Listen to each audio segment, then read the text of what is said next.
Let me, at this point, advise the federal government, especially, on the distribution of federal resources. From the information available to us, it's like most of the national budget is now tilting to one direction in this country. From Abuja to Kaduna to Kano was a hell, terrible. Now we are told that there is a road from the south to east where government is taking our resources and dumping it in what part of the country, and other parts of the country are left just like that. I don't believe that is the right thing to do by the government itself. I lamented how the North found itself at a receiving end. Bola Ahmed Tinubu. And I said I don't blame Tinubu for doing what he is doing, because while he was campaigning, Northern leaders, particularly from his party, have not extracted commitment that if he wins, what he will do for the North. You see, that was where Mr. President got it wrong. You don't form your government with dependence. And most of it is the president is a kingmaker, remember? So when a kingmaker becomes a king, then there is a problem which he must identify himself, so that he can have people that will stand up to him and tell him the truth. This is now what is lacking in this government. And when I said, and I still stand on it until there is a change, the government of Tinubu is dominated by kakistocrats and kleptocrats.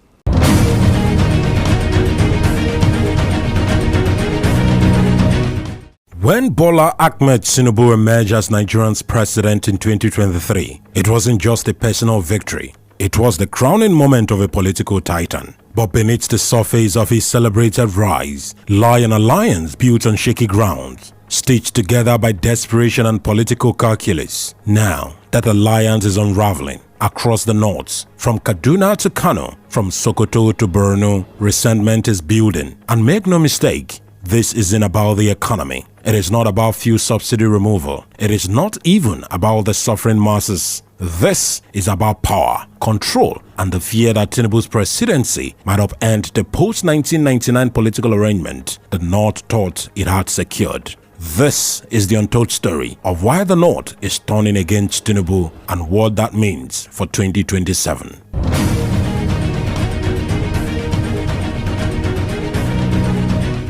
Let's go back to 2022. Tinubu knew that to win the 2023 presidency, he needed the North, not just their votes, but the political machinery of the North, the governors, the clerics, the money, the political big names, and the foot soldiers. So he made a deal. The North would give him the numbers. In return, Tinubu would hand over real power through strategic appointment, policy consensus, and a promise, unspoken but understood, to be a one-term president. In this deal, Tinubu picked Kashim Shettima, a core northern Muslim, as his running mate. The Muslim ticket wasn't just a gamble, it was a signal to the North, saying, "I am with you." The North delivered. Tinubu won. But as he stepped into Aso Rock, the fine print of that arrangement started to fade. What followed next confirmed northern fears. Tinubu's early choices were tilted heavily towards the southwest. The kitchen cabinet was filled with long-term loyalists from Lagos, his inner circle from the APC stronghold in the south, while many of the northern stakeholders who took bullets for him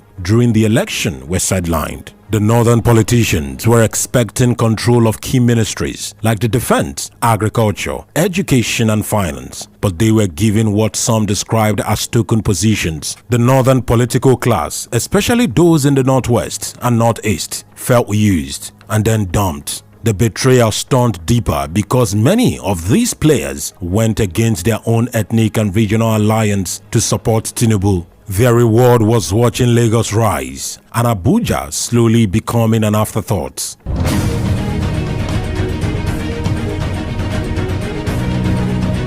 It didn't take long for signs of discontent to surface. Tinubu's key cabinet appointments tilted heavily towards the southwest. Northern politicians expected dominance in the Tinubu administration, but what they got was something many called a secondary role.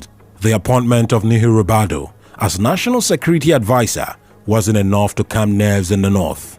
The north expected control, both at the NSA and the Defense Ministry. They got one, and even that one wasn't given to someone from the Northwest power bloc. It was given to a man very close to Tinubu. But it wasn't just about appointments. There was the relocation of certain CBN and fund departments from Abuja to Lagos. It sent a strong message. Lagos is the new power center, and Abuja, the northern capital, was being sidelined. To many in the north, this wasn't just administrative restructuring, it was territorial encroachment. And while Tinubu tried to spin it as efficiency, the optics were hard to ignore. How do you explain a moving federal department out of the federal capital territory without igniting regional criticism? Then came the economic policies, subsidy removal, floating of the naira, and some economic policies, and a crack on the so-called economic saboteurs. All these moves hurt the north the most, a region where over 70% of the population live below the poverty line. Traders went bankrupt, farmers couldn't afford fertilizer, transportation costs skyrocketed, and worst of all, no visible safety nets were introduced to cushion the blow.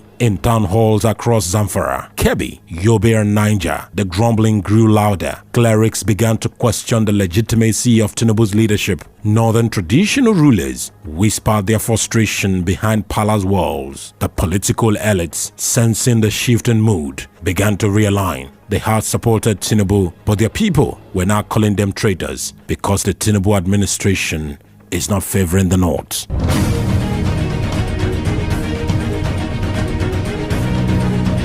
There is a reason the northern elites prefer the Obasanjo, Jonathan, and even the Buhari administration. They follow the rules of Nigerian's unwritten power code. Keep the North's oligarchy close, keep them happy, let them control the bureaucracy, and never shift the center of gravity. Tinubu broke that very code. From the beginning, Tinubu ruled with tight circle. He didn't defer to traditional structures. He didn't placate northern cabals. Instead, he empowered the technocrats, many from his Lagos team, and made decisions unilaterally. He signed executive orders that reduced the power of entrenched interests. He moved swiftly on reforms, but those reforms were seen as disruptive, especially in the north, where bureaucracy and patronage system run deep. His economic reforms, although praised by some members of the APC, but criticized generally by millions of Nigerians, created hardship locally across the north and in different parts of the country. And the north truly bears the brunt of the backlash. Food prices tripled in places like Sokoto and Zamfara. Banditry worsened. Subsidy removal without safety nets hits the informal economic hardship, a sector dominated by the north. The masses began to grumble, but the real anger came from the political class, not because their people were suffering, but because they were losing relevance. Governors were no longer being consulted the way they were consulted during the Buhari's time. Federal allocations were no longer flowing as before. Tinubu was centralizing power, and the north hates when that is done at the national level.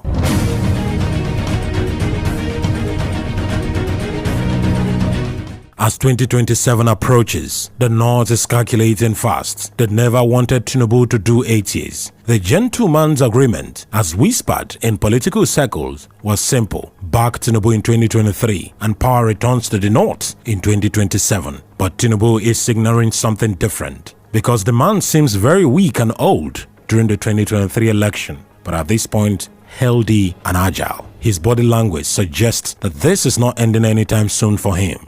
And with all of these, northern groups are now holding clandestine meetings. Old power brokers, those who once backed Tinubu, are already reaching out to Atiku Abubakar, Kwankwaso, and even P2B. The agenda is simple: stop Tinubu in 2027 by any means necessary in Arewa House, in closed-door meetings in Kaduna, Abuja, And even in different parts of the North, the discussion is the same. How do we reclaim power? And it's not just about the talk. Northern media outlets have begun a softly amplifying anti-Tinubu narrative. Social media influencers, many with links to past PDP structures, are pushing the hardship agenda, framing Tinubu as out of touch and anti-North. The 2027 chessboard is being set, and this may not favor Tinubu.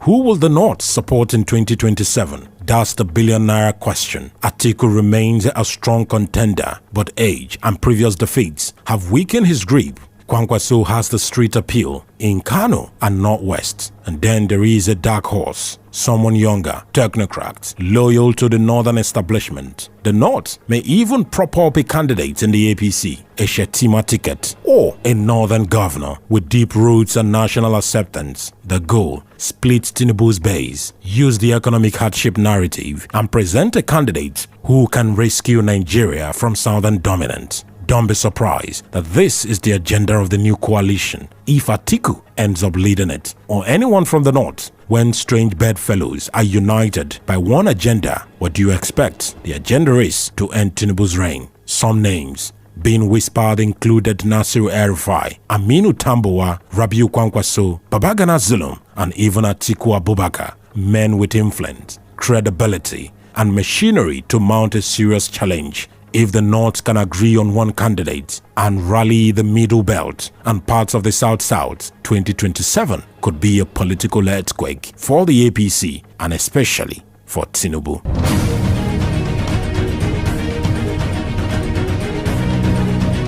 But don't write Tinubu off. He is a master strategist. The Jagaban didn't climb to the top by being naive. He's already reaching out to Middle Belt leaders, empowering southern governors, locking down Lagos and the Southwest. He knows 2027 will be a war, not just electoral, but ideological. Tinubu's message is simple. I saved democracy. I united a broken APC. I brought economic reform. I deserve a second term. But the North's message is clearer. You are a placeholder. Now step aside. Expect more federal projects in the North. Expect last-minute appointments. Expect political overtures to governors like Bala Muhammad, Abdullahi Sule, and even PDP senators. Tinubu will not go down without a fight. He knows what's at stake. But the North is not bluffing either. They are willing to implode the APC if that's what it takes. And that's what makes the 2027 the most explosive election since 1999. Why are the governors of the North against President Tinubu? We cannot bring President Tinubu as a president. And the North came in very heavily in making sure President Tinubu becomes president and turn around again and be against him. In fact, we started by commending him on so many initiatives that he has taken, including this same initiative of the livestock. And we commended him by selecting somebody like Professor Jega, who will come in. So we started by so many commendations of the president. But you know, it's not just APC that were there at the Northern Nigerian Governors Forum. You know, the forum is made up of people from APC, from PDP, from all the other parties. And then there were people who had no parties, the traditional rulers. You know, that we sat down and took the decision together that looking at this law is going to be unfair to the North. By the time you said you are going to take VAT out of the sharing of the FAC, and then now say that it is going to be shared similar to something like, because that's the understanding we have based on the proposal, you know, it's going to be another 13% derivation. So whatever state that is generating more of the VAT is the state that is going to, so exactly similar to this derivation that you have. So the states that have almost no VAT at the moment will end up actually with the shorter end of the states. And you know the 19 states of the North are generating very little when it comes to VAT at the moment. And it is very clear. I work for some of these multinationals. I know how VAT are paid. When we were importing raw materials as Dangote, at the Apapa port, we paid VAT first. Then the finished product, you have another VAT added to it, you know, which the customer is paying. Most of these institutions are paying their VAT from their headquarters. And I give you an example. Coca-Cola. As at the time I was managing director of Dangote Sugar, Coca-Cola had 11 plants. About 50% of the plants are here in the northern part of the country. About 50% are in the southern part of the country. So all the operations that are carried out in all these places, as long as VAT is concerned, is paid at the headquarters, the corporate headquarters total, which is going to be in Lagos. Let me take the north out of it. Take Ibeshe, for instance. Ibeshe Cement is in Ogun State. The main operations is in Ogun, but the headquarters of the Dangote is in Lagos. So because of that, the VAT is actually paid in Lagos. So we're saying the moment you do that, you take it out, and just do not leave it the way it is. Some other states will be unfair.